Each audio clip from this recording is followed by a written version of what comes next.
नमस्कार, बहुत स्वागत है आप सभी का हमारे इस खास बुलेटिन में। मैं हूं आपके साथ मरियम अली। चलिए देश और दुनिया की तमाम बड़ी खबरें हैं उन पे एक नजर डाल लेते हैं। बुलेटिन की शुरुआत करते हैं मौसम की खबर से, क्योंकि बीते दिन मौसम में बदलाव देखने को मिला। एकदम से शाम होते होते आंधी तूफान आ गया, जिसके बाद हल्की फुल्की बारिश भी देखने को मिली। इससे मौसम का मिजाज बिल्कुल बदल गया। गर्मी से लोगों को राहत मिल गई, लेकिन फिलहाल धूप निकली हुई है। आज की बात करें तो आज दिन भर धूप खिले रहने का अलर्ट है और साथ ही आईएमडी का ये भी कहना है कि हो सकता है अचानक से मौसम बदल जाए, बिल्कुल उसी तरह जिस तरह बीते दिन हुआ था। एकदम से मौसम बदल गया। अब आने वाले दिनों में भी आईएमडी का ये अलर्ट है कि बारिश हो सकती है। अब देखना होगा कि आने वाले दिनों में मौसम कैसा रहेगा। फिलहाल एक दो दिन की क्या अपडेट है वो हम आपको बता देते हैं। बीते दिन आईएमडी का येलो अलर्ट था और इसी बीच राजधानी में मौसम एकदम बदल गया। दिन भर दिल्ली में तेज धूप खिली रही।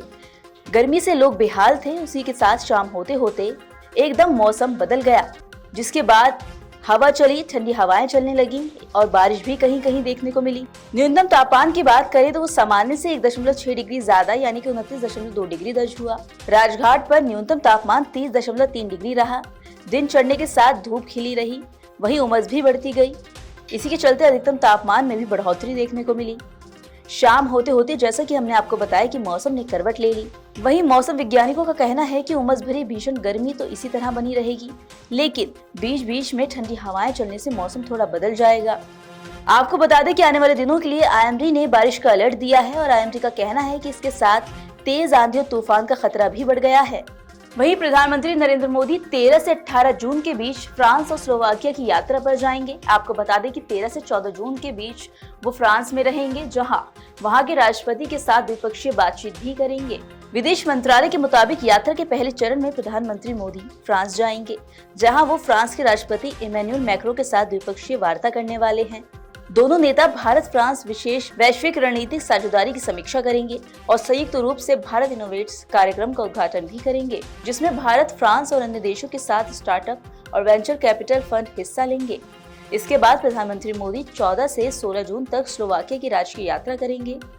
यात्रा के तीसरे चरण में प्रधानमंत्री मोदी 16 और 17 जून को फ्रांस के एवियन में आयोजित G7 शिखर सम्मेलन में हिस्सा लेंगे।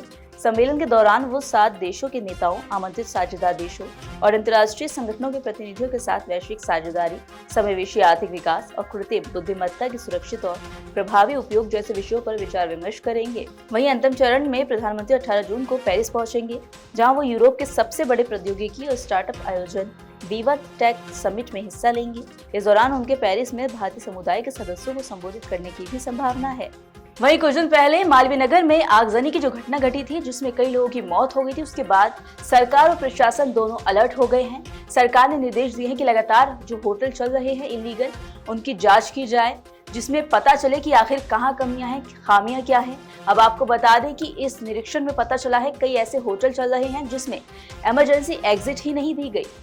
इन सभी खामियों के बाद संबंधित एजेंसियां सीलिंग से लेकर नोटिस देने तक की कार्रवाई कर रही हैं। सरकार की रिपोर्ट के मुताबिक कई विभागों के संयुक्त सर्वेक्षण के गठित विशेष टीम ने अब तक करीब 529 स्थानों पर सर्वेक्षण कर लिया। इसमें 77 सर्वेक्षण अकेले मंगलवार को किए गए।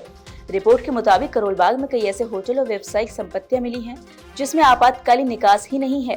इसी के साथ आपको बता दें कई ऐसी जगह है, कई ऐसे होटल हैं जहां अग्निशमन से बचाव के उपकरण कार्य भी नहीं कर रहे। अब बात करते हैं अंतर्राष्ट्रीय खबर की। आपको बता दें कि अमेरिका ने ईरान पर हमला कर दिया है। इसको लेकर अमेरिकी सेना का कहना है कि बीते दिन हॉर्मुज पर जो अमेरिकी हेलीकॉप्टर थे उनको ईरान ने हमला किया था, उन पर अटैक किया था। इसी को लेकर ये जवाबी कार्रवाई की गई है। अमेरिकी राष्ट्रपति डोनाल्ड ट्रंप ने अपने बयान में हेलीकॉप्टर गिराने के लिए ईरान को जिम्मेदार ठहराते हुए बदले की बात कही थी। अमेरिकी हमलों के बाद ईरान ने कड़ा जवाब देने की चेतावनी भी दे दी। इसमें एक बार फिर युद्ध छिड़ने का खतरा बढ़ गया। वहीं ईरान के सरकारी मीडिया के मुताबिक हॉर्मुज जलडमरू मध्य में केशन द्वीप पर धमाकों की आवाज सुनी गई। ये एक अहम शिपिंग रूट है जिसे ईरान ने युद्ध के दौरान असल में बंद कर दिया है। ईरानी मीडिया की रिपोर्ट से पता चलता है कि हमले ईरान की राजधानी के दूसरे सबसे बड़े शहर नहीं बल्कि केशव द्वीप पर हुए हैं। इससे जानमाल के नुकसान की फिलहाल अभी कोई जानकारी सामने नहीं आई। वहीं डोनाल्ड ट्रंप ने मंगलवार को कहा कि ईरान ने उनके आर्मी हेलीकॉप्टर को तब मार गिराया जब वो जलडमरू मध्य के ऊपर गश्त कर रहा था। अमेरिका को इस हमले का जवाब देना ही होगा। ट्रंप ने कहा कि ईरानियों ने हमारे अत्याधुनिक अपाचे हेलीकॉप्टर में से एक को मार गिराया। हालांकि दोनों सैन्यकर्मी सुरक्षित है और उन्हें कोई चोट नहीं आई।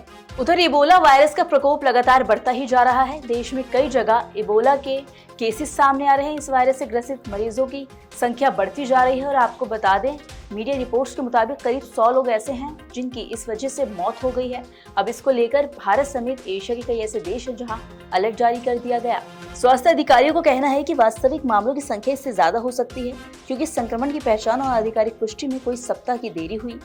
वहीं बीमारी पर नियंत्रण के प्रयासों को स्थानीय लोगों के संदेह, स्वास्थ्य कर्मियों पर हमलों और प्रभावित क्षेत्रों में जारी सशस्त्र संघर्ष से भी चुनौती मिल रही है। ये प्रकोप दुर्लभ बुंडीबुम्यू वायरस के कारण फैला है, जिसके लिए फिलहाल कोई स्वीकृत टीका या प्रभावी उपचार उपलब्ध नहीं किया गया। सिर्फ भारत ही नहीं बल्कि सिंगापुर, थाईलैंड, मलेशिया और खाड़ी देशों जैसे यूएई, सऊदी अरब समेत पूरे एशिया में स्वास्थ्य आपातकाल जैसी स्थिति हो गई है, जिसकी तैयारी की जा रही है। इन देशों ने भी अपने यहाँ आने वाले संदिग्ध यात्रियों की कड़ाई से जांच शुरू कर दी है, क्योंकि वैश्विक कनेक्टिविटी के कारण इस वायरस के एशिया में प्रवेश करने का जोखिम बहुत ज्यादा बढ़ गया। तो ये थी वो तमाम जरूरी खबरें जो हमने आपको दिखाई। इन खबरों का अपडेट भी लगातार आप तक पहुंचता रहेगा, लेकिन उसके लिए आपको जुड़े रहना होगा नवोदय टाइम्स पंजाब केसरी के साथ।